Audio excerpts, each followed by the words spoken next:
Welcome to 360 Tamil. இன்னைக்கு இந்த வீடியோல நம்ம எந்த படத்தோட எக்ஸ்பிளனேஷன் பத்தி பார்க்க போறோம்னா, தமிழ்ல இந்த வருஷம் வெளியான ரசவாதி அப்படின்ற படத்தை பத்தி தான் பார்க்க போறோம். இந்த படத்துல அர்ஜுன் தாஸ், தானியா ரவிச்சந்திரன்லாம் இணைஞ்சு நடிச்சிருப்பாங்க. கண்டிப்பா இந்த படம் உங்க எல்லாருக்குமே பிடிக்கும்னு நம்புறேன். இந்த படத்தை பார்க்கணும்னு நினைக்கிறவங்க ஃபுல்லா பாருங்க. இல்ல கதை மட்டும் தெரிஞ்சுக்கிட்டா போதும்னு நினைக்கிறவங்க மேற்கொண்டு இந்த வீடியோவை கண்டினியூ பண்ணுங்க. எக்ஸ்பிளனேஷனுக்குள்ள போறதுக்கு முன்னாடி இந்த வீடியோக்கு ஒரு லைக் போடுங்க. நீங்க போடுற லைக் மூலியமா இந்த வீடியோ இன்னும் நிறைய பேர்கிட்ட கொண்டு போய் சேர்க்கப்படும். இப்ப டைம் வேஸ்ட் பண்ணாம நம்ம நேரடியா எக்ஸ்பிளனேஷனுக்குள்ள போயிடலாம். படத்தோட ஸ்டார்டிங் சீனே பரசுன்னு ஒரு நபரை காட்டுறாங்க. இவர் தப்பு பண்ணி அது இன்ஸ்பெக்டருக்கு தெரிஞ்சிருது போல. நீ பண்ண தப்பை பத்தி நாளைக்கு எஸ்பி கிட்ட பேச போறேன், நாளைக்கு உனக்கு இருக்கு அப்படின்ற மாதிரி சொல்லிட்டாரு. அதே மாதிரி இன்னைக்கு நைட்டு நீ வேலைக்கு வர தேவையில்லை அப்படின்ற மாதிரி சொல்லிட்டாரு. இந்த பரசு இருக்கார்ல, தயவு செஞ்சு எஸ்பி கிட்ட சொல்லிடாதீங்க, அதுக்கப்புறம் என்னோட லைஃபே போயிடும் சொல்லிட்டாரு. நானும் அதான் சொல்றேன், உன் லைஃபே போயிடும், அதுக்கு நீயே சூசைட் பண்ணி சாவுன்ற மாதிரி கிண்டலா சொல்லிட்டு காலை கட் பண்ணிடுறாரு. இன்ஸ்பெக்டர் எஸ்பி கிட்ட சொல்லிட்டா என்ன பண்றது அப்படின்ற மாதிரிலாம் இந்த பரசு யோசிக்கிறாரு. இன்ஸ்பெக்டர் இன்னைக்கு டியூட்டிக்கு வர வேணாம் தானே சொன்னாரு, ஆனா இந்த பரசு அந்த இடத்துக்கு வந்துட்டாரு. உன்னை வர வேணாம் தானே சொன்னேன், எதுக்கு வந்திருக்க, கிளம்பு அப்படின்ற மாதிரி இன்ஸ்பெக்டரும் போக சொல்லிட்டாரு. அதே மாதிரி மற்றவங்களுக்கு எல்லாம் வேலை வருது, அவங்களும் ஸ்டேஷனை விட்டு கிளம்புறாங்க. எல்லாருமே கிளம்பிட்டு இருக்கிறத பரசுவும் கவனிக்கிறாரு. இவரும் பைக்ல இங்க இருந்து கிளம்புற மாதிரிலாம் நடிக்கிறாரு. அப்படி கிளம்புற மாதிரி நடிச்சவர் பைக் ஒரு இடத்துல விட்டுறாரு. இப்ப சைலண்டா ஸ்டேஷனுக்குள்ள வராது. இன்ஸ்பெக்டர் பாத்ரூம் தான் போயிட்டு இருக்காரு. அப்ப ஏறி அவரோட கண்ணை அவருக்கே தெரியாம இவர் எடுத்து வச்சுக்கிறாரு. இன்ஸ்பெக்டருக்கு கண்ணு காணாம போனதுலாம் தெரியல. நார்மலா பாத்ரூம் போயிட்டு வெளியே வராது. அப்ப பரசு இருக்கார்ல, இன்ஸ்பெக்டர் கண்ணை வச்சு இன்ஸ்பெக்டரை ஷூட் பண்ணிடுறாரு. இந்த சவுண்ட் வெளியே இருக்க கான்ஸ்டபிளுக்கு கேட்டது. வேகமா இந்த இடத்தை நோக்கி வந்துட்டு இருக்காரு. அதுக்குள்ள பரசு இங்க இருந்து கிளம்பிட்டாரு. வந்த கான்ஸ்டபிளும் இன்ஸ்பெக்டர் கண்ணை துடைக்கும் போது தான் ஷூட் ஆயிடுச்சு போல அப்படின்ற மாதிரி யோசிக்கிறாரு. இப்ப எல்லாருமே இந்த ஸ்பாட்டுக்கு வந்து இன்ஸ்பெக்டர் இறந்து போயிருக்கிறத பாக்குறாங்க. இப்ப இன்ஸ்பெக்டருக்கு செய்ய வேண்டிய இறுதி சடங்கெல்லாம் செய்யறாங்க. பரசு தப்பிக்கிறதுக்காக இப்படி சாவடிச்சிருக்காருன்னு நமக்கு காட்டுறாங்க. அப்படியே கட் பண்ணி ஒரு கிராமத்தை காட்டுறாங்க. புறாக்கு ஷாக் அடிச்சிருக்கோம், அது அசையாம இருக்கு. இதெல்லாம் பசங்க பார்த்துட்டு இருக்கும் போதுதான் நம்ம ஹீரோ அந்த வழியா வருது. இவரு சில ட்ரீட்மெண்ட்லாம் கொடுத்து அந்த புறாவை நார்மல் ஆக்கிடுறாரு. இதை பார்த்து பசங்க சந்தோஷப்படுறாங்க. இங்கதான் ரசவாதின்னு படத்தோட டைட்டில போடுறாங்க. நம்ம ஹீரோவோட பேரு சதா அப்படின்றது. இவர் சித்தா டாக்டரா இருப்பாரு. எல்லார்கிட்டயுமே ரொம்ப ஸ்வீட்டா பேசுவாரு. இப்ப தெரிஞ்சவங்களை பாக்குறதுக்காக ஒரு வீட்டுக்கு வந்திருக்காரு. அவங்களோட பையன் இறந்து போயிருப்பாரு. இவரையும் பையன்மா தான் அந்த லேடி பாப்பாங்க. எப்பதான்ப்பா கல்யாணம் பண்ணிக்க போற, ஒரு நல்ல லைஃபை வாழுப்பா அப்படின்ற மாதிரிலாம் சொல்றாங்க. நான் சீக்கிரமா பண்ணிக்கிறேமா, நீங்க ரெஸ்ட் எடுங்க அப்படின்ற மாதிரிலாம் அவங்க கிட்ட பேசிட்டு கிளம்ப போறாரு. அப்ப அவங்க வீட்டுல இருக்க சின்ன பையன் இருக்கான்ல, ஏன் நொண்டி நொண்டி நடக்கிறீங்க அப்படின்ற மாதிரி ஹீரோவை பார்த்து கேட்கிறான். ஆக்சிடென்ட்ல கால்ல அடிபட்டுருச்சு, பின்னாடி நீ பைக் ஓட்டும் போது ரொம்ப சேஃப்டியா ஓட்டணும்னு சொல்லிட்டாரு. அந்த பையனும் சரின்ற மாதிரி கேட்டுக்கிறான். ஹீரோ வந்துட்டு இருக்க வழியில பீர் பாட்டில் எல்லாம் மொத்தமா ஒரு இடத்துல இருக்கு. அதெல்லாம் ஓரமா எடுத்து போடணும் அப்படின்ற மாதிரி ஹீரோவும் எடுத்து வச்சிட்டு இருக்காரு. அதை போட்ட பசங்க திரும்பி இந்த இடத்துக்கு வராங்க. அவங்க போன் மிஸ் ஆயிடும், அது எடுக்கிறதுக்காக தான் வந்திருக்காங்க. ஆனா கார்ல தான் போன் வச்சிருக்காங்கன்னு அப்புறம் தான் உங்களுக்கு தெரிய வருது. நீங்க தான் போட்டீங்களா, இதை கிளியர் பண்ணுங்கன்னு சொல்லிட்டாரு. சரின்ற மாதிரி அந்த பசங்களும் கிளியர் பண்றதுக்கு ஹெல்ப் பண்றாங்க. இந்த மாதிரிலாம் போடாதீங்க தப்புன்ற மாதிரி சொல்லிட்டாரு. சரின்ற மாதிரி அந்த பசங்களும் ஏத்துக்கிறாங்க. இந்த வழியா ஒரு பஸ் வருது. அந்த பஸ்ல ஒரு பொண்ணு அழுதுகிட்டே போயிட்டு இருக்காங்க. இதை கவனிக்கிற ஹீரோ இருக்கார்ல, எதுக்கு அழுவுறீங்க, அழாதீங்கன்னு சொல்லிட்டாரு. அவங்களுமே கண்ணீரை தொடச்சுக்கிறாங்க. ஹீரோவை நல்லா கவனிக்கிறாங்க. ஹீரோ ஃபேஸ் மறைஞ்சிருக்கு, ஆனா கையில ஒரு டாட்டூ இருக்கிறத கவனிக்கிறாங்க. ஒரு பொண்ணு அழுத மாதிரி காமிச்சாங்கல்ல, அவங்க பேரு சூர்யா அப்படின்றது. அவங்க தான் படத்தோட ஹீரோயினா இருப்பாங்க. ஒரு ஹோட்டல்ல மேனேஜரா சேர்றதுக்காக வந்திருக்காங்க. இவங்களுக்கு தனி ரூம் தந்துடுறாங்க. இவங்க ஜாயிண்ட் எல்லாம் அந்த இடத்துல சோகமா அடிச்சிட்டு இருக்காங்க. வர வழியில ஹீரோவை பார்த்தாங்கல்ல, அவரை பத்தியே கொஞ்ச நேரம் யோசிச்சுட்டு இருக்காங்க. அவர் கையில ஒரு டாட்டூ இருந்ததுல, அதே மாதிரி இவங்களும் டாட்டூ போட்டிருப்பாங்க. அதனால தான் அவரை கொஞ்ச நேரம் பார்த்திருப்பாங்க. இப்ப ஹீரோவோட கிளினிக்கை நமக்கு காட்டுறாங்க. ஹீரோக்கு பெஸ்ட் ஃப்ரெண்டா ஒரு நபர் இருப்பாரு. திரும்பி குடிக்க ஆரம்பிச்சிட்ட மச்சான், நீ அந்த மருந்தை தருவல தான்ற மாதிரிலாம் கேட்டு வாங்கிட்டு இருக்காரு. அப்பதான் ஆக்சிடென்ட் ஆன மாதிரி ஒரு பையனை இந்த இடத்துக்கு கூட்டு வராங்க. ஹீரோ என்ன சொல்றாருன்னா, ஆக்சிடென்ட்டுக்குலாம் இங்க ட்ரீட்மெண்ட் கொடுக்க முடியாது, பக்கத்துல இருக்க ஹாஸ்பிட்டலுக்கு கூட்டு போங்க அப்படின்ற மாதிரி அவங்களை அனுப்பி வச்சிடுறாரு. இப்போ ஒரு பொண்ணோட அப்பா இந்த இடத்துக்கு வந்துடுறாரு. என் பொண்ணு எதையோ பார்த்து பயந்துட்டு இருக்கா, ஏற்கனவே ஒரு லேடி மூலியமா தான் ட்ரீட்மெண்ட் கொடுத்துட்டு இருந்தேன், அவங்க கால் பண்ண எடுக்க மாட்டாங்க, நீங்க வந்தா நல்லா இருக்கும்னு சொல்லிட்டாரு. பாதியில நான் பாக்குறது சரியா இருக்காது, திரும்பி அவங்களுக்கே கால் பண்ணுங்கன்னு சொல்லிட்டாரு. சரின்ற மாதிரி அந்த அப்பா இங்க இருந்து கிளம்பிடுறாரு. வேலையெல்லாம் முடிச்ச ஹீரோவும் படுத்து தூங்க ஆரம்பிக்கிறாரு. ஹீரோயின் பஸ்ல அழுதுகிட்டே வந்தாங்கல்ல, அது இவரோட மைண்ட்ல ஓடிட்டு இருக்கு. அதே மாதிரி வேற ஒரு பொண்ணை பத்தியும் ஓடிட்டு இருக்கு. அந்த பொண்ணை பத்தி இவருக்கு கனவுல வந்தோடனே இவர் டிஸ்டர்ப் ஆயிடுறாரு. இப்ப காலையில சட்டுன்னு கண் முழிக்கிறாரு. காலையில இவரோட ரொட்டீன் வேலையெல்லாம் பார்த்துட்டு இருக்காரு. நைட் வந்து அதே பெரியவரை திரும்பி வந்துடுறாரு. திரும்ப திரும்ப கால் பண்ணி பார்த்தேன், அவங்க எடுக்கிற மாதிரியே இல்ல, நீங்க வீட்டுக்கு வந்தா நல்லா இருக்கும்னு சொல்லிட்டாரு. சரி வரன்ற மாதிரி ஹீரோவை இந்த இடத்துல ஏத்துக்கிறாரு. ஆக்சுவலா அந்த பொண்ணு பேய பார்த்ததா சொல்றாங்கல்ல, அவங்க கற்பனையா தான் இருக்கும். அதை சரி பண்றதுக்கு என்ன மருந்தெல்லாம் தேவையோ அதெல்லாம் எடுத்துக்கிறாரு. அந்த பொண்ணு கிட்ட பேசுறதுக்காக வந்துடுறாரு. எல்லாம் உன்னோட கற்பனை தாமா, ஃபுட் ஹேபிட்ஸை கொஞ்சம் மாத்திர மாதிரி இருக்கும், இந்த ஃபுட்டெல்லாம் நீ கொஞ்சம் ரெகுலரா எடுக்கணும்ன்ற மாதிரிலாம் சொல்றாரு. ஈரன் ஒரு ஹோட்டல்ல வேலைக்கு ஜாயின் பண்ணாங்கல்ல, அந்த ஹோட்டலுக்கு சாப்பிடறதுக்காக இவர் அடிக்கடி வருவார் போல. அந்த மாதிரி வரும்போது தான் ஈரனை மீட் பண்றாரு. நார்மலா இவரோட பேரை சொல்லி அறிமுகப்படுத்திக்கிறாரு. இவரோட கையில டாட்டூ இருக்கிறத அவங்க பாத்துடுறாங்க. நம்ம ரெண்டாவது வாட்டி சந்திக்கிறோம்லன்னு கேக்குறாங்க. ஆமான்ற மாதிரி இவரும் ஸ்மைல் பண்ணிட்டு இருக்காரு. ஸ்டார்டிங் பரசுன்னு ஒரு நபரை காமிச்சாங்கல்ல, அவர் தான் இந்த படத்தோட வில்லனா இருப்பாரு. அவருக்கு இந்த ஊருக்கு டிரான்ஸ்பர் கிடைச்சிருக்கும், அதாவது ஹீரோ இருக்க ஊருக்கு டிரான்ஸ்பர் கிடைச்சிருக்கும். இப்ப கார்ல வந்துட்டு இருக்காரு. இவரோட மைண்டுக்குள்ள சில விஷயங்கள் ஓடிட்டு இருக்கு. சின்ன பையனா இருக்கும் போது பேரண்ட்ஸ்க்கு அடிக்கடி சண்டை வரும் போல, அதை பத்தி தான் இந்த இடத்துல யோசிச்சுட்டு இருக்காரு. இப்ப இவர் தங்குறதுக்கான இடத்தெல்லாம் ஏற்பாடு பண்ணிடுறாரு. ஈரன் ஃப்ரீ டைம் வெளியே கிளம்பிட்டு இருக்காங்க. உடம்பு கொஞ்சம் முடியல, அந்த சித்தா டாக்டரோட இடம் எங்க இருக்குன்னு சொல்ல முடியுமான்னு கேக்குறாங்க. கூட வேலை பாக்குறவரும் இடத்த சொல்லிடுறாரு. வந்துட்டு இருக்கும் போது வேற ஒருத்தர் கிட்ட வழி கேக்குறாங்க. அவர் தான் ஹீரோவோட ஃப்ரெண்டா இருப்பாரு. அதெல்லாம் இவங்களுக்கு தெரியாதுல்ல, இவங்களும் வழி கேட்டு நடக்க ஆரம்பிக்கிறாங்க. நேரடியா உள்ள போக கூடாது, எதர்ச்சியா அவர் கண்ணில் படணும் அப்படின்ற மாதிரி யோசிக்கிறாங்க. அங்கேயே சுத்திட்டு இருக்காங்க. ஹீரோ வெளியே வரும்போது எதர்ச்சியா வந்த மாதிரி அவர்கிட்ட பேச ஆரம்பிக்கிறாங்க. அப்படி பேசிட்டு இருக்கும் போது கரெக்டா ஹீரோவோட ஃப்ரெண்டு வந்துடுறாரு. உன் வீட்டுக்கு வழி கேட்டாங்க, நான் தான் சொன்னேன் அப்படின்ற மாதிரி சொல்லிட்டு போறாரு. இதனால மாட்டிக்கிட்டாங்கல்ல, சிரிக்க ஆரம்பிச்சிடுறாங்க. உங்களை பார்க்கறதுக்காக தான் வந்தேன், டைரக்டா வரதுக்கு ஒரு மாதிரி இருந்தது, அதனால தான் சமாளிச்சேன்னு சொல்றாங்க. பரசுவும் முதல் நாள் வேலைக்கு வந்துடுறாரு. அங்க இருக்க எல்லாருமே மாலெல்லாம் போட்டு வரவேற்கிறாங்க. அதுல ஒரு நபர் மட்டும் ஏற்கனவே இவர் கூட வேலை பார்த்தவரா இருப்பாரு. அவரை பார்த்து போய் டீ வாங்கிட்டு வா அப்படின்ற மாதிரி சொல்லிட்டு அவரும் கொஞ்ச நேரத்துல டீ எல்லாம் எடுத்துட்டு வந்து வைக்கிறாரு. இப்படிதான் கையை கொண்டு வந்து வைப்பியா, இதை நான் குடிக்கணுமா, போய் வேற டீயை வாங்கிட்டு வா அப்படின்ற மாதிரி அவர் அதட்டி அனுப்புறாரு. இதெல்லாம் எஸ்ஐ கவனிச்சிருப்பாரு. என்ன இந்த ஆள் இப்படி இருக்கான் அப்படின்ற மாதிரி யோசிக்கிறாரு. ஏன் அந்த அளவுக்கு உங்களை அதட்டினாரு அப்படின்ற மாதிரி அந்த கான்ஸ்டபிள் கிட்ட கேட்கிறாரு. ஏற்கனவே நானும் இவரும் சேர்ந்து வேலை பார்த்திருக்கோம், இவரை சுத்தமா இவரோட சீனியருக்கு பிடிக்காது, அந்த சீனியரை இவர் தான் ஏதோ பண்ணிருக்காருன்னு நினைக்கிறேன், என்ன ஆச்சுன்றது எனக்கு தெளிவா தெரியல அப்படின்ற மாதிரிலாம் சொல்லிட்டு இருக்காரு. ஒரு கான்ஸ்டபிளும் அவரோட ஃபேமிலி இந்த இடத்துக்கு கூட்டு வந்திருக்காரு. சரி, இவங்க தான் என்னோட ஃபேமிலி அப்படின்ற மாதிரி பரசுவை பார்த்து சொல்லிட்டாரு. ஓஹோ அப்படியா, சரி ஷூவை கிளீன் பண்ணு அப்படின்ற மாதிரி அவரை கிளீன் பண்ண விடுறாரு. ஃபேமிலி முன்னாடி அந்த கான்ஸ்டபிளுக்கு ரொம்ப அசிங்கமா போயிருது. ஃபேமிலி மெம்பர்ஸும் அங்கிருந்து கிளம்பி போயிடுறாங்க. இந்த விஷயத்தை நினைச்சு கான்ஸ்டபிள் பயங்கரமா சரக்கெல்லாம் அடிச்சிட்டு இருக்காரு. எஸ்ஐ தான் சமாதானப்படுத்துறதுக்காக வராரு. அந்த காலத்துல இருந்து இந்த காலம் வரைக்கும் அதிகாரம் இருக்கிற எல்லாருமே இப்படிதான் நடந்துட்டு இருக்காங்க, இதை நினைச்சு நீ கவலைப்படாத, வேலையை நார்மலா பாரு அப்படின்ற மாதிரிலாம் அட்வைஸ் பண்றாரு. ஹீரோ கடைசியா ஒரு பொண்ணுக்கு ட்ரீட்மெண்ட் கொடுத்தாரு பாத்தீங்களா, அவங்க சீக்கிரமாவே கியூர் ஆயிடுவாங்க. ஆனா அதுக்கு முன்னாடி ட்ரீட்மெண்ட் கொடுத்த டாக்டர் லேடி டென்ஷன் ஆயிடுறாங்க. உங்ககிட்ட பேசணும், என் கிளினிக்கு கிளம்பி வாங்கன்ற மாதிரி சொல்லிட்டாங்க. இவரும் ரொம்ப நேரம் வெளியே உட்காந்துட்டு இருக்காரு. அதுக்கப்புறம் தான் உள்ள வராரு. பார்த்தா அந்த சமயம் அவங்க சினிமா ரிவ்யூ தான் பண்ணிருப்பாங்க. நான் கூட பேஷண்ட்டை ரிவ்யூ பண்றீங்கன்னு நினைச்சேன், சினிமா ரிவ்யூ தான் இவ்வளவு நேரம் பண்ணீங்களா அப்படின்ற மாதிரிலாம் கேட்கிறாரு. நான் பார்த்துட்டு இருந்த பேஷண்ட்டை நீங்க எப்படி பாப்பீங்க, நான் முதல்ல கொடுத்த மருந்து செட் ஆகல போல, சொல்லியிருந்தா இன்னொன்று மருந்து தந்திருப்பேன், சரியா இருக்கும், எதுக்காக நீங்க நடுவுல வந்தீங்க அப்படின்ற மாதிரிலாம் கேட்கறாங்க. மேடம், நீங்க முதல்ல ப்ராப்ளத்தோட ரூட்டியே கண்டுபிடிக்கல, நீங்க பாட்டுக்கு ஒரு டேப்லெட்டை தந்திருக்கீங்க, அதனால வேற ஒரு பிரச்சனை ஏற்பட்டு அதுக்கும் டேப்லெட் தந்திருக்கீங்க, இப்படியே போனா எப்படி மேடம் அப்படின்ற மாதிரிலாம் கேட்கறாரு. அப்ப எனக்கு வேலை பார்க்க தெரியலன்னு சொல்ல வரீங்களா அப்படின்ற மாதிரி இவங்க கேட்கறாங்க. உங்களை எப்படி கவனிக்கணும்னு எனக்கு தெரியும் அப்படின்ற மாதிரிலாம் மிரட்டுற மாதிரி பேசுறாங்க. அப்படியா மேடம், கவனிச்சுக்கோங்க அப்படின்ற மாதிரி இவரும் கிளம்பிடுறாரு. அப்படி கிளம்பி போகும்போது தெரியாதனமா பரசு மேல இடிச்சிடுறாரு. பரசுக்கு தான் சட்டுன்னு கோவம் வரும்ல, இடிச்ச இவரை முறைச்சு பாக்குறாரு. அதுக்கப்புறம் தான் இவங்க கிட்ட பேசுறதுக்காக வராரு. இந்த டாக்டர் பேரு சைலஜா அப்படின்றது. சைலஜாவா என்ன பிரச்சனை அப்படின்ற மாதிரி கேக்குறாங்க. நான் சின்ன பையனா இருக்கும் போது எனக்கு ஒரு காயம் ஏற்பட்டது அப்படின்ற மாதிரி சொல்லிட்டாரு. அதாவது சைல்ட்ஹுட் லைஃப்ல இவர் நிறைய விஷயங்களை ஃபேஸ் பண்ணார்ல, அதை தான் மீன் பண்ணி சொல்லிட்டாரு. அது சில வருஷங்கள்ல சரியா போயிருச்சு, திரும்பி ஒரு காயம் ஏற்பட்டது, அந்த காயம் மேலேயே அந்த காயம் ஏற்பட்டதுன்னு சொல்லிட்டாரு. இவரோட கல்யாண வாழ்க்கையை மீன் பண்ணி சொல்றாரு. எதையுமே நமக்கு தெளிவா காட்ட மாட்டாங்க, இதுக்கெல்லாம் மருந்து தந்தா நல்லா இருக்கும்ன்ற மாதிரி வாங்கிக்கிறாரு. ஈரனுக்கு ஹீரோவை பிடிச்சிருக்கு பாத்தீங்களா, அதே மாதிரி தான் ஹீரோக்கும் ஈரனை பிடிச்சிருக்கு. அதனாலேயே ஹோட்டல்ல சாப்பிடறதுக்காக வந்துடுறாரு. நார்மலா அவங்க கிட்ட பேச்செல்லாம் குடிச்சிட்டு இருக்காரு. இதே ஹோட்டலுக்கு தான் பரசுவும் வந்திருக்க மாதிரி நமக்கு காட்டுறாங்க. இப்ப ஹீரோவும் சாப்பிட்டு முடிச்சுட்டு கிளம்புறாரு. ஹீரோ நடந்து போறதை இந்த பரசு பாக்குறாரு. பயங்கரமா டென்ஷன் ஆகுறாரு. இடிச்சதுக்காக இவ்வளவு டென்ஷன் ஆகுறாரா என்னன்னு தெரியல. இவரும் வத்த குழம்பு வேணும்னு சொல்லிட்டாரு. மெனுல அது இல்லன்ற மாதிரி அங்க இருக்கவங்க சொல்றாங்க. ஆனா புரிஞ்சுக்காம அதுதான் வேணும்னு சொல்லிட்டாரு. ஈரனும் பேசி பாக்குறாங்க, ஆனா இவர் கேட்கவே மாட்டாரு. இப்ப பாஸ் இந்த இடத்துக்கு வந்துடுறாரு. இவர் தான் புதுசா வந்த இன்ஸ்பெக்டர். இவர் என்ன சொல்றாரோ அதையே ரெடி பண்ணி எடுத்துடுவாங்க அப்படின்ற மாதிரி ஆட்கள் கிட்ட சொல்லிடுறாரு. ஈரன் இருக்காங்கல்ல, தனியா டைமை ஸ்பெண்ட் பண்றதுக்காக ஒரு இடத்துல உட்காந்து இருக்காங்க. அந்த இடத்துல ஜாயிண்ட் எல்லாம் எடுத்துட்டு இருக்காங்க. அந்த வழியா தான் இந்த இன்ஸ்பெக்டர் வராரு. இப்ப இவங்களை நெருங்கின மாதிரி நடக்க ஆரம்பிக்கிறாரு. எதுக்காக வரீங்க, அங்கேயே நில்லுங்கன்ற மாதிரி சொல்றாங்க. இங்க மிருகம்லாம் வரும் மேடம், பாத்து அப்படின்ற மாதிரி சொல்லிட்டாரு. நான் பாத்துக்கிறேன், நீங்க கிளம்புங்க அப்படின்ற மாதிரி அவர் அனுப்பி விட்டுறாங்க. கொஞ்ச நேரத்துல ஹீரோ இந்த இடத்துக்கு வந்துடுறாரு. இங்க மிருகம்லாம் வர வாய்ப்பு இருக்குன்னு சொல்லிட்டாரு. நீ பக்கத்துல வான்ற மாதிரி கூப்பிடுறாங்க. இவரும் பக்கத்துல வந்து இவங்க கிட்ட பேச ஆரம்பிக்கிறாரு. இந்த ஜாயிண்ட் எடுக்கிறியான்னு கேக்குறாங்க. அதெல்லாம் எடுத்து எப்பயோ நான் முடிச்சிட்டேன், இப்பெல்லாம் யூஸ் பண்றது இல்லைன்னு சொல்றாரு. ஜாயிண்ட் ரொம்ப எடுத்ததுனால ஈரன் கொஞ்சம் போதையில இருக்காங்க. உன் வீட்டுக்கு கூட்டு போறியான்னு கேக்குறாங்க. சரின்ற மாதிரி இவரும் வீட்டுக்கு கூட்டு வந்துடுறாரு. அவங்க போதையில இருக்கிறதுனால படுக்க வச்சுட்டு சமையல் வேலையெல்லாம் பார்த்துட்டு இருக்காரு. சமைச்சு முடிக்கும் போது அவங்க நல்லா அசந்து தூங்கிட்டு இருக்காங்க.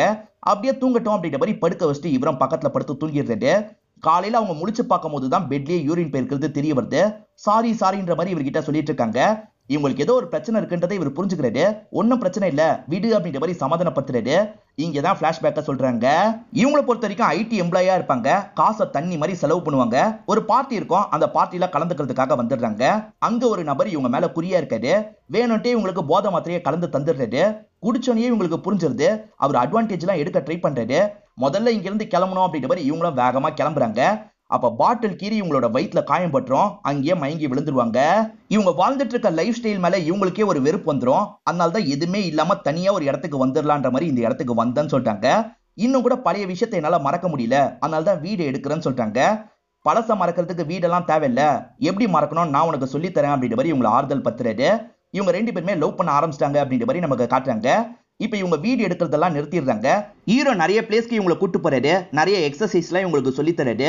இப்ப இவங்களுக்கு நிம்மதியா தூக்கம் வருது அப்படின்ற மாதிரி நமக்கு காட்டுறாங்க. ஒரு இடத்துல ப்ரீ வெட்டிங் ஷூட் நடந்துட்டு இருக்கு. ஷூட் நடந்துட்டு இருக்க இடத்துல நிறைய ரவுடி பசங்கலாம் வராங்க. இதனால ஷூட் எடுத்துட்டு இருக்கவங்களுக்கே பயம் வந்துருது. வேற இடத்த பாத்துக்கலாம் அப்படின்ற மாதிரி வேக வேகமா இங்க இருந்து கிளம்பிடுறாங்க. அந்த பயம் இருக்கட்டும் அப்படின்ற மாதிரி இவங்க சரக்கு வச்சிட்டு இருக்காங்க. அதே இடத்துல பாட்டில போட்டு உடைச்சிட்டு இருக்காங்க. இந்த வழியா வந்துட்டு இருக்க ஹீரோவும் இந்த விஷயத்த பாத்துட்டாரு. யானை போற வழி இந்த மாதிரிலாம் பண்ணாதீங்கன்னு சொல்லிட்டாரு. பண்ணதாண்டா செய்வோம், என்ன பண்ணுவேன்னு கேக்குறாங்க. கோவப்பட்ட ஹீரோவும் பக்கத்துல வந்து அவங்க கூட சண்டை போடுறாரு. இந்த மாதிரி சண்டை நடந்துட்டு இருக்கும் போது கரெக்டா இன்ஸ்பெக்டரும் ஆட்களும் வந்துடுறாங்க. அந்த பசங்க மேல தானே தப்பு இருக்கு, அதனால ஆட்கள்லாம் வேகமா அந்த பசங்களை லாக் பண்ணிடுறாங்க. பேசிக் விசாரணைன்ற மாதிரி ஹீரோவையும் அந்த இடத்துக்கு வர வச்சிடுறாங்க. சாதாரணமா விசாரணை பண்ணிட்டு ஹீரோவை அனுப்பி விடுறாங்க. என்னன்னு தெரியல, இந்த இன்ஸ்பெக்டருக்கு மட்டும் ஹீரோவை பார்க்கவே பிடிக்க மாட்டேங்குது. நைட்டு வீட்டுக்கு வந்தவர் ஹீரோவை பத்தியே தான் யோசிச்சுட்டு இருக்காரு. ஒரு எலி மாட்டிருக்கு, அந்த எலியை உயிரோட கொளுத்தணும் அப்படின்ற மாதிரி உயிரோட கொளுத்துறாரு. அந்த எலி துடிச்சு சாவுது பாத்தீங்களா, அதெல்லாம் பார்த்து ரசிச்சுட்டு இருக்காரு. அதுக்கு பக்கத்துல ஹீரோவோட போட்டோ வைக்கிறாரு. அதாவது ஹீரோவை சாவடிக்கணும் அப்படின்ற மாதிரிலாம் நினைக்கிறாரு. ஹீரோ போட்டோ எப்படி இவர்கிட்ட வந்ததுன்றதும் நமக்கு தெரியல. ஹீரோ ட்ரீட்மெண்ட்லாம் கொடுத்துட்டு இருக்கும் போது இந்த இடத்துக்கு இன்ஸ்பெக்டர் வந்துடுறாரு. நீங்க மேஜிக் மஷ்ரூம்லாம் சப்ளை பண்றதா தகவல் கிடைச்சிருக்கு, இந்த இடத்தையே செக் பண்ணும் அப்படின்ற மாதிரிலாம் சொல்லிட்டாரு. செக் பண்றதுக்கு வாரண்ட் இருக்கா, வேணா உங்க சீனியர் கிட்ட பேசுறேன், அவர் என்னோட கிளைண்ட் தான் அப்படின்ற மாதிரி சொல்றாரு. இன்ஸ்பெக்டர் மேற்கொண்டு எதுவுமே பேசாம சைலண்டா கிளம்பிடுறாரு. ஒரு நபரை கொல்ல ட்ரை பண்ணி 2 பேர் மாட்டிருப்பாங்க. எதுக்காகடா கொல்ல ட்ரை பண்ணீங்க அப்படின்ற மாதிரி ஆட்கள் விசாரிக்கிறாங்க. ஆனா அவனுங்க வாயை திறந்து எதையுமே சொல்ல மாட்டாங்க. சார் வாயை திறந்து எதையுமே சொல்ல மாட்டாங்க அப்படின்ற மாதிரி இன்ஸ்பெக்டர் கிட்ட சொல்லிட்டாங்க. உங்களுக்கு விசாரிக்க தெரியல, எலும்பு சம்பளத்தை புளியற அதை வாங்கிட்டு வாங்கன்னு சொல்லிட்டாரு. பக்கத்து கடையில இருந்து அதை வாங்கிட்டு வந்துடுறாங்க. 2 இருக்குல்ல, ஒன்னு புளிஞ்சிருங்க அப்படின்ற மாதிரி சொல்லிட்டாரு. எதை மீன் பண்ணி சொல்றாருன்னு உங்களுக்கு புரியும்னு நினைக்கிறேன். இதை கேட்டோன்னே அவனுங்க பயந்துடுறாங்க. நாங்க சொல்லிடுறோன்ற மாதிரி சொல்ல ஆரம்பிக்கிறாங்க. இப்ப தூங்கிட்டு இருக்க சைலஜாக்கு இன்ஸ்பெக்டர் கால் பண்ணிட்டாரு. வத்த குழம்பும் அப்பளமும் ரெடி பண்ணுங்கன்னு சொல்லிட்டாரு. ராங் நம்பர் அப்படின்ற மாதிரி அவங்க காலை கட் பண்ணிடுறாங்க. திரும்பி கால் பண்ணி அதே விஷயத்த சொல்லிட்டாரு. யாரு விளையாடுறீங்க, முதல்ல காலை வைங்கன்ற மாதிரி சொல்றாங்க. உங்க ஹஸ்பண்டை கொல்றதுக்கு நீங்க ட்ரை பண்ணிருக்கீங்க, 2 ஆட்கள் மாட்டிருக்காங்கன்ற மாதிரி சொல்லிட்டாரு. இதை கேட்கிற அவங்களுமே ஷாக் ஆயிடுறாங்க. ரெடி பண்றேன்னு சொல்றாங்க. இப்ப ரெடி பண்ணி வச்சிருக்கும் போது இவரும் வீட்டுக்கு வந்து சாப்பிட்டுட்டு இருக்காரு. எதுக்காக இந்த மாதிரி பண்ணீங்கன்னு கேக்குறாரு. என் ஹஸ்பண்ட் என்ன பயங்கரமா டார்ச்சர் பண்ணாரு, டைவர்ஸும் தரவே இல்லை, அதனாலதான் இப்படி ஒரு முடிவை எடுத்தேன் அப்படின்ற மாதிரி சொல்றாங்க. என் பாய் ஃப்ரெண்டா ஒருத்தன் தான் இதுக்கு ஹெல்ப் பண்ணா அப்படின்ற மாதிரியும் சொல்றாங்க.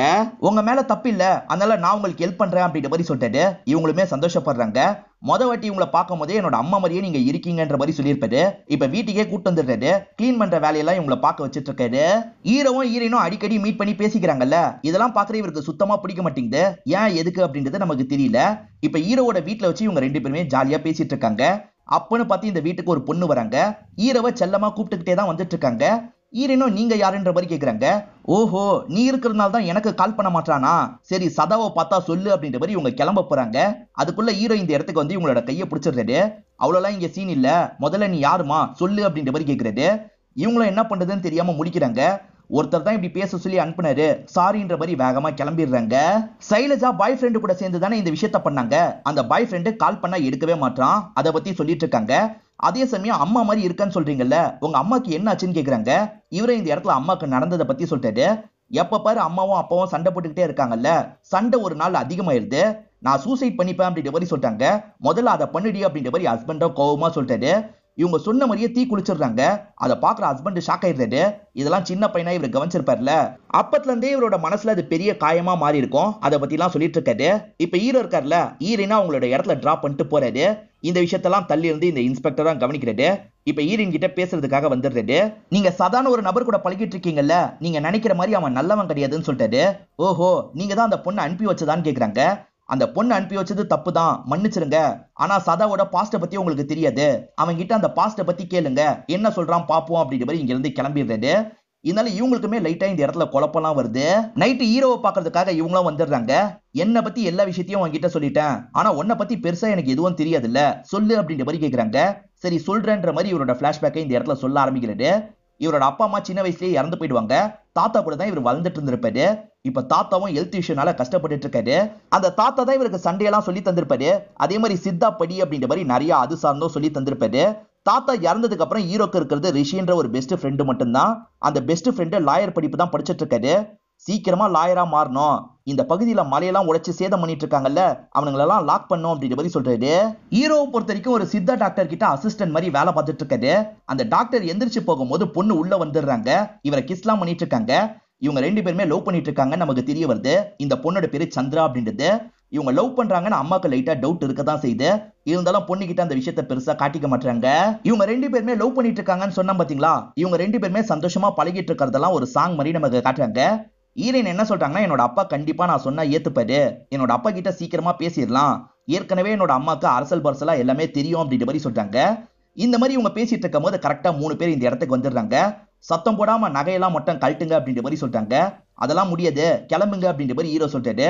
சொன்னா கேட்க மாட்டல அப்படின்ற மாதிரி அந்த நபர் கத்தியால அட்டாக் பண்றதுக்கு வராரு. ஹீரோ தடுத்து அவர் கூட பயங்கரமா சண்டை போடுறாரு. அந்த கத்தியை வச்சு அவரோட பின்னாடியே குத்தி அனுப்பிடுறாரு. ஹீரோவும் நைட்டு நேரம் சந்திராவை வீட்டுல வந்து டிராப் பண்ணிடுறாரு. நீ பண்றதுலாம் எனக்கு தெரியாதுன்னு நினைச்சிட்டு இருக்கியா அப்படின்ற மாதிரி அம்மா கேக்குறாங்க. உங்களுக்கு தெரியும்ன்றது எனக்கு தெரியுமா, எனக்கு அவனை தான் பிடிச்சிருக்கு, நான் அவனை தான் கல்யாணம் பண்ணிக்கணும்னு ஆசைப்படுறேன்னு சொல்றாங்க. ஹீரோ ஸ்டார்டிங் ஒரு ஃபேமிலியை பார்க்க வந்த மாதிரி காமிச்சாங்கல்ல, ரிஷியோட ஃபேமிலியை பார்க்கறதுக்கு தான் வந்திருப்பாரு. இப்ப ரிஷியும் இவரும் பேசிக்கிட்டே சாப்பிட்டுட்டு இருக்காங்க. அப்பதான் பாறை இருக்கு பாத்தீங்களா, யாடகடமா உருண்டு ஒரு வீடு மேல விழுந்துருது. அந்த பாறையை நொறுக்கிட்டு இருக்கிறதுனால தான் இந்த மாதிரி ஆகுது அப்படின்றத இவங்க புரிஞ்சுக்கிறாங்க. ரிஷி தான் இங்க கொஞ்சம் தைரியமான நபரா இருப்பாரு. இப்போ ஊர் மக்கள் கிட்ட எல்லாம் இதுக்கு எதிராக நம்ம குரல் கொடுக்கணும், ஏதாவது பண்ணணும் அப்படின்ற மாதிரி சொல்லிட்டாரு. ஊர் மக்களும் சரின்ற மாதிரி ஏத்துக்கிறாங்க. இதெல்லாம் மலையை உடைக்கிற அரசியல்வாதிகளுக்கு பிரச்சனையா இருக்கு. அந்த ரிஷி தானே ரொம்ப துள்ளிட்டு இருக்கான், அவன் கிட்ட பேசிப்பாரு அப்படின்ற மாதிரி ஆளு கிட்ட சொல்லிட்டாரு. அப்படி இல்லைன்னு வச்சுக்கோ, அவன் கதையை முடிச்சிரு, அதே மாதிரி ஊர் முழுக்க அவன் பேரு நாரணும், அந்த மாதிரி பண்ணிருன்னு சொல்றாரு. ஹீரோ சந்திராவோட வீட்டுல பேசணும்னு நினைக்கிறாருல, அதை பத்தி எல்லாம் ஃப்ரெண்டு கிட்ட சொல்லிட்டு இருக்காரு. இவங்க ரெண்டு பேருமே பஸ் ஸ்டாப்ல உட்காந்து தான் பேசிட்டு இருக்காங்க. அந்த இடத்துக்கு ரவுடிங்க மாதிரி நிறைய பேர் வந்து நிக்கிறாங்க. பெருசா இவங்க கண்டுக்காம மேற்கொண்டு பேசிட்டு இருக்காங்க. அப்பதான் அந்த அரசியல்வாதியோட ஆள் ஒருத்தர் பேசுறதுக்காக வந்துடுறாரு. காசு வாங்கிட்டு அமைதியா இருன்னு சொல்றாரு. அதெல்லாம் முடியாது அப்படின்ற மாதிரி ரிஷி சொல்றாரு. அப்புறம் உன்னோட விருப்பம் அப்படின்ற மாதிரி அந்த நபர் இருக்கார்ல, ஆளுங்களுக்கு சிக்னல் கொடுத்துடுறாரு. ஆட்கள் சடனா பின்னாடி இருந்து அட்டாக் பண்ணிடுறாங்க. பின்னாடி இருந்து ஒரு வெட்டு தான் வெட்டி இருப்பாங்க, அதுலயே ரிஷி இறந்து போயிடுவாரு. ஹீரோவும் இங்க இருக்க ஆட்கள் கூட தடுத்துலாம் சண்டை போடுறாரு. அதுக்குள்ள இந்த இடத்துக்கு போலீஸ் வந்துடுறாங்க. வந்த போலீஸ் ஹீரோ தான் இந்த விஷயத்த பண்ணாரு அப்படின்ற மாதிரி கொண்டு வந்துடுறாங்க. அதே சமயம் கள்ளக்காதலுக்காக தான் இது நடந்திருக்கு அப்படின்ற மாதிரி அவரோட பேரையும் டேமேஜ் பண்ணி விட்டுறாங்க. வெளியே இருக்க இவரோட ஃப்ரெண்ட்ஸ் தான் ஹீரோவை காப்பாத்துறதுக்காக ட்ரை பண்ணிட்டு இருக்காங்க. அதே சமயம் சந்திரா இருக்காங்கல்ல, இவரை பாக்குறதுக்காக இந்த இடத்துக்கு வந்துடுறாங்க. நீ எதுக்காக இந்த இடத்துக்குலாம் வந்த அப்படின்ற மாதிரி இவர் கேட்கிறாரு. நீ இங்க தானே இருக்க, என்னால வராம எப்படி இருக்க முடியும் அப்படின்ற மாதிரி அவங்களும் அழுதுகிட்டே பேசிட்டு இருக்காங்க. அப்படியே மாதங்கள் ஓட ஆரம்பிக்குது. ஃப்ரெண்ட்ஸ் என்ன சொல்றாங்கன்னா, சந்திராக்கு கல்யாணம் பண்ணி வச்சிட்டாங்க, ஆனா நிம்மதியெல்லாம் வாழல, ரொம்ப கஷ்டப்பட்டுட்டு இருக்கா அப்படின்ற மாதிரி சொல்றாங்க. இதை கேட்கிற இவருக்குமே ரொம்ப கஷ்டமாயிருது. இவர் பேசும்போது ஆட்கள்லாம் பார்ப்பாங்கல்ல, என்ன உன்னை பார்க்க வந்த பொண்ணுக்கு கல்யாணம் ஆயிடுச்சு போல அப்படின்ற மாதிரிலாம் இவரை கிண்டல் பண்ணிட்டு இருக்காங்க. இவரும் கோவப்பட்டு சண்டை போட ஆரம்பிக்கிறாரு. இது பெரிய சண்டையா மாறுது. ஒரு இன்ஸ்பெக்டரும் தடுக்கிறதுக்காக இந்த இடத்துக்கு வந்துட்டு இருக்காரு. ஹீரோ இவங்களை அடிக்கிறதுக்கு பதிலாக தெரியாதனமா அந்த இன்ஸ்பெக்டரை எட்டி மிதிச்சிடுறாரு. இன்ஸ்பெக்டருக்கு பயங்கரமா கோவம் வந்துருது. எட்டி மிதிக்கிற அளவுக்கு உனக்கு தைரியம் வந்துருச்சுல, கால் ஒழுங்கா இருக்கிறதுனால தானே இப்படி பண்ற, காலை உடைச்சிருங்க அப்படின்ற மாதிரி ஆட்கள் கிட்ட சொல்லிடுறாரு. இதுதான் என்னோட வாழ்க்கையில நடந்தது, இதெல்லாம் சொன்னா என்னை விட்டு போயிடுவியோன்ற பயத்துல தான் சொல்லாம மறைச்சேன் அப்படின்ற மாதிரி சொல்லிட்டாரு. என்னைக்கும் உன்னை விட்டு நான் போக மாட்டேன் அப்படின்ற மாதிரி இவங்களும் கட்டி பிடிச்சிடுறாங்க. இதெல்லாம் வெளியே இருந்து அந்த இன்ஸ்பெக்டர் பாக்குறாரு, கோவப்படுறாரு. உனக்கும் அந்த இன்ஸ்பெக்டருக்கும் என்ன பிரச்சனைன்னு தெரியல, அவர் தான் இந்த விஷயத்தெல்லாம் திட்டமிட்டு பண்ணிட்டு இருக்காரு, நீ பேசி சால்வ் பண்ணிரு அப்படின்ற மாதிரி சொல்றாங்க. சரி நான் பாத்துக்கிறேன் அப்படின்ற மாதிரி இவரும் ஏத்துக்கிறாரு. இப்ப இன்ஸ்பெக்டருக்கே நேரடியா கால் பண்ணிடுறாரு. உங்களுக்கும் எனக்கும் என்ன பிரச்சனைன்னு தெரியல சார், நம்ம பேசிக்கலாம்னு சொல்றாரு. சரி என்னோட வீட்டுக்கு வா பேசிக்கலாம் அப்படின்ற மாதிரி அவரும் சொல்றாரு. கொரோனா வேற இந்த இடத்துல ஸ்டார்ட் ஆயிருது, சரி இப்பயாவது விடுங்கன்னு சைலன்ஸா கேக்குறாங்க. இவரும் சரின்ற மாதிரி ஏத்துக்கிறாரு. உன் ஹஸ்பண்ட் டார்ச்சர் பண்ணோன்னா சாகாம நீ எதிர்த்து அவனை கொல்லணும்னு நினைச்ச பத்தியா, அதுதான் உன்கிட்ட எனக்கு ரொம்ப பிடிச்சிருக்கு, என் அம்மாவும் இந்த மாதிரி பண்ணியிருந்தா நல்லா இருக்கும் அப்படின்ற மாதிரி சொல்றாரு. உன் ஹஸ்பண்ட் கூட பிரச்சனைன்னு தெரிஞ்சோன்னா வேற ஒருத்தன் கூட சேர்ந்து இருக்கலாம்னு நினைச்ச, ஆனா அவன் பிரச்சனைன்னு தெரிஞ்சோன்னா இப்போ வரைக்கும் உன்னோட போனை எடுக்காம இருக்கான், சோ அவனும் உன்னை ஏமாத்த தான் பாக்குறான், ரெண்டு பேரையும் விட்டு தள்ளிடு, தனியா நீ சந்தோஷமா வாழு அப்படின்ற மாதிரி சொல்றாரு. உன்னை எங்க டிராப் பண்ணான்னு கேக்குறாரு. அவங்களும் இடத்த சொல்றாங்க. அந்த இடத்துக்கு கூட்டு போறாரு. அதனால ஹீரோ வரும்போது இவர் வீட்டுல இருக்க மாட்டாரு. ஹீரோவும் அவர் எங்கன்னு ஒவ்வொரு இடமா தேடுறாரு. அங்க இருக்க கல்யாண போட்டோவை பார்த்து ஷாக் ஆயிடுறாரு. ஏன்னா சந்திராக்கு பரசு கூட தான் கல்யாணமே ஆயிருக்கும். ஃபர்ஸ்ட் நைட் அன்னைக்கு எனக்கு உடம்பு முடியல அப்படின்ற மாதிரி சொல்றாங்க. சரி படுத்துக்கோ அப்படின்ற மாதிரி படுத்து தூங்க விட்டுறாரு. இப்ப காலையில டைம் இவங்களும் முழிச்சு வெளியே வராங்க. இப்போ உடம்பு பரவாயில்லையான்னு கேக்குறாரு. பரவாயில்ல அப்படின்ற மாதிரி சொல்றாங்க. அப்ப இப்ப வான்ற மாதிரி வேகமா ரூம்குள்ள கூட்டு போயிடுறாரு. எனக்கு பக்கத்து வீட்டுல இருக்க யாரையுமே சுத்தமா பிடிக்காது, யாருகிட்டயும் பேச மாட்டேன், அதனால நீயும் யாருகிட்டயும் பேசாதன்னு சொல்றாரு. சரின்ற மாதிரி இவங்களும் தலையை ஆட்டிடுறாங்க. இவங்களுக்கு இந்த வாழ்க்கைய செம்ம கடுப்பா தான் போகுது, கஷ்டப்பட்டு தான் வாழ்ந்துட்டு இருக்காங்க. காரணமே இல்லாம திட்டிக்கிட்டே இருப்பாரு. அதை பத்தி எல்லாம் ஃப்ரெண்டு கிட்டே இவங்க சோகமா போன் மூலியமா பேசிட்டு இருக்காங்க. எனக்கு சில பொருட்களை வாங்கணும் அப்படின்ற மாதிரி ஹஸ்பண்ட் கிட்ட சொல்லிட்டாங்க. உங்க வீட்டுல யார் வாங்குவான்னு கேக்குறாரு. என் அப்பான்ற மாதிரி சொல்றாங்க. இங்க அப்படிலாம் கிடையாது, நீயே தான் வாங்கிக்கணும் அப்படின்ற மாதிரி காசை தந்துடுறாரு. இவங்களும் வாங்குறதுக்காக நடந்தே இங்க இருந்து கிளம்பி போறாங்க. இவர் அந்த கேப்ல இவங்களோட திங்ஸ் எல்லாம் செக் பண்ணி பாக்குறாரு. அப்பதான் இவங்க மறைச்சு வச்சிருக்க போட்டோவை எடுத்து பாத்துடுறாரு. அதுதான் ஹீரோவோட போட்டோவா இருக்கும். இவங்க வந்தோன்னு அந்த போட்டோல இருக்கிறது யாருன்னு கேக்குறாரு. இவங்க நடந்த எல்லா விஷயத்தையுமே சொல்லிடுறாங்க. இதெல்லாம் தெரிஞ்சோன்னே இவர் பயங்கரமா டென்ஷன் ஆயிடுறாரு. ஏமாத்தி கல்யாணம் பண்ணி வச்சிட்டீங்கல்ல அப்படின்ற மாதிரி பேரண்ட்ஸை போட்டு பயங்கரமா திட்டிட்டு இருக்காரு. நாளை பின்ன எதுக்கோ இந்த இடத்துக்கு வந்துடாதீங்க, இதுக்கப்புறம் எல்லாம் என்னோட விருப்பம் தான், முதல்ல கிளம்புங்க அப்படின்ற மாதிரி சொல்றாரு. பேரண்ட்ஸும் என்ன பண்றதுன்னு தெரியாம அமைதியா இங்க இருந்து கிளம்பிடுறாங்க. இப்ப பிரசன்ட்ல நடக்கிறத நமக்கு காட்டுறாங்க. கொரோனா டைம்ன்றதுனால ஹோட்டல்ல யாருமே இருக்கக்கூடாது, கிளியர் பண்ணுங்கன்ற மாதிரி மேல் இடத்துல இருந்து தகவல் வந்திருக்கும். இவரும் எல்லா இடத்தையும் கிளியர் பண்ணிட்டு இருக்காரு. இப்ப ஹீரோயின் கிட்ட பேசலான்ற மாதிரி இந்த இடத்துக்கு வந்துடுறாரு. நீங்க இந்த ஊர்ல இருக்க தேவையில்ல, கிளம்புங்க அப்படின்ற மாதிரி சொல்றாரு. இல்ல நான் ஹீரோ கூட தான் இருக்க போறேன்னு சொல்லிட்டாங்க. இவ்வளவு சொல்லியும் கேட்க மாட்டீங்களா அப்படின்ற மாதிரி இவர் கோவப்பட்டு இருக்காரு. இன்னும் ஹீரோ இன்ஸ்பெக்டரோட வீட்டுல தான் இருக்காரு. அவர் வரலன்றதுனால இன்ஸ்பெக்டருக்கு கால் பண்ணிட்டாரு. நான் ஹீரோயின் இடத்துல தான் இருக்கேன், கிளம்பி வான்ற மாதிரி சொல்லிட்டாரு. ஹீரோ உடனே கிளம்பி அந்த இடத்துக்கு வந்துடுறாரு. என் லைஃபை மொத்தமா காலி பண்ணிட்டு நீ மட்டும் சந்தோஷமா இருக்கியான்ற மாதிரி இன்ஸ்பெக்டர் கோவப்படுறாரு. இப்பதான் மேற்கொண்டு நடந்த விஷயத்த நமக்கு காட்டுறாங்க. எப்ப பாரு ஹீரோவை பத்தியே தான் பேசிட்டு இருக்காரு. இவங்களுக்கும் ரொம்ப கோவம் வருது. தயவு செஞ்சு என்ன விட்டுருங்க, நம்ம 2 பேர் டைவர்ஸ் பண்ணிக்கலாம் அப்படின்ற மாதிரி சொல்றாங்க. அவ்வளவு ஈஸியெல்லாம் உன்னை விட்டுற மாட்டேன், நீ இங்கே தான் டார்ச்சர் அனுபவிக்கணும், நீ செத்தா மட்டும் தான் இங்க இருந்து தப்பிக்க முடியும் அப்படின்ற மாதிரிலாம் கோவமா பேசிட்டு இருக்காரு. இவங்களும் கோவத்துல நான் சாக போறேன் அப்படின்ற மாதிரி சொல்றாங்க. சாவணும்னா தாராளமா செத்துக்கோ அப்படின்ற மாதிரி இவர் உட்காந்து இருக்காரு. இவங்க இருக்காங்கல்ல, இவரோட கண் முன்னாடியே தூக்கெல்லாம் மாட்டிட்டு இருக்காங்க. நான் சாகிறதுக்கு முன்னாடி நீ இதை மட்டும் தெரிஞ்சுக்கணும், உன் கூட வாழ்ந்துட்டு இருந்த ஒவ்வொரு நாளும் அவனை மனசுல நினைச்சுதான் வாழ்ந்துட்டு இருந்தேன் அப்படின்ற மாதிரி சொல்லிட்டு தூக்குல தொங்கிருப்பாங்க. இதெல்லாம் கேட்டுட்டு இருக்க ஹீரோ இந்த இடத்துல பயங்கரமா அழுதுட்டு இருக்காரு. இந்த இன்ஸ்பெக்டர் இருக்காருல, ஹீரோவை போட்டு அடிக்கிறாரு. சுத்தி இருக்கவங்க எதுக்கு சார் அடிக்கிறீங்க, நிறுத்துங்க அப்படின்ற மாதிரிலாம் சொல்றாங்க. அதை மீறியும் அடிச்சிட்டு இருக்காரு. அப்ப ஹீரோ இருக்காருல, போலீஸ்ன்ற தைரியத்தினால தானே அடிக்கிறீங்க, போலீஸ் இல்லைன்னா அடிக்க முடியுமான்ற மாதிரி கேட்கிறாரு. நான் இப்ப போலீஸே இல்லடா, பொறுக்கி மாதிரி தான் வான்ற மாதிரி இவரை சண்டைக்கு கூப்பிடுறாரு. ஹீரோவால நார்மலா நடக்க முடியாதுல்ல, அதனால இவர்கிட்ட பயங்கரமா அடிதான் வாங்கிட்டு இருக்காரு. இப்ப உருண்டு ஒரு பழைய பில்டிங் இருக்கிற இடத்துல போய் விழுறாரு. இந்த இன்ஸ்பெக்டர் தேடி வரும்போது பில்டிங்ல ஒரு இடத்துல ஒளிஞ்சுக்கிறாரு. இவன் எங்க போனான்ற மாதிரி இன்ஸ்பெக்டரும் ஒவ்வொரு இடமா தேடி வந்துட்டு இருக்காரு. அப்ப மறைஞ்சிருந்து ஹீரோ ஒரு கிக்கு விடுறாரு. அந்த கிக்கில் அவருக்கு பயங்கரமா காயம் போட்டது. அதுக்கப்புறம் ஹீரோ அவரை போட்டு ஈஸியா அடிச்சிடுறாரு. ஒரு ஸ்டேஜ்ல பயங்கரமா காயப்பட்ட மாதிரி அவர் விழுந்து கிடக்குறாரு. அப்பதான் ஆட்களை இவங்க எங்க போனாங்கன்னு தேடி இந்த இடத்துக்கு வந்துடுறாங்க. இந்த ஸ்டேஷனை சேர்ந்தவங்களுக்கே அந்த இன்ஸ்பெக்டர் மேல தனிப்பட்ட முறையில கோபம் இருக்கும். அதே சமயம் ஹீரோ ரொம்ப நல்ல டைப் அப்படின்றது எஸ்ஐக்கு தெரியும். எஸ்ஐயும் ஹீரோக்கு ஹெல்ப் பண்ணணும்னு நினைக்கிறாரு. இதுக்கப்புறம் நடக்க வேண்டியதை நாங்க பாத்துக்கிறோம், நீ கிளம்பு அப்படின்ற மாதிரி ஹீரோவை அனுப்பி விடுறாரு. ஹீரோ போனதுக்கு அப்புறம் அந்த இன்ஸ்பெக்டரை ஷூட் பண்ணி இவங்க சாவடிக்கிற மாதிரி நமக்கு காட்டுறாங்க. அவரே மன உளைச்சல்ல சூசைட் பண்ணிக்கிட்டாருன்ற மாதிரி கொண்டு வந்துடுறாங்க. இதோடயே நமக்கு இந்த படத்தை முடிச்சிடுறாங்க. இந்த படம் உங்க எல்லாருக்குமே பிடிச்சிருக்கோம் நம்புறேன். இந்த வீடியோ உங்களுக்கு பிடிச்சிருந்ததுன்னா லைக் பண்ணுங்க, கமெண்ட் பண்ணுங்க, மறக்காம 360 தமிழ் சேனலை சப்ஸ்கிரைப் பண்ணுங்க. தொடர்ச்சியா இந்த மாதிரி வீடியோக்கள் வந்துகிட்டே தான் இருக்கும்.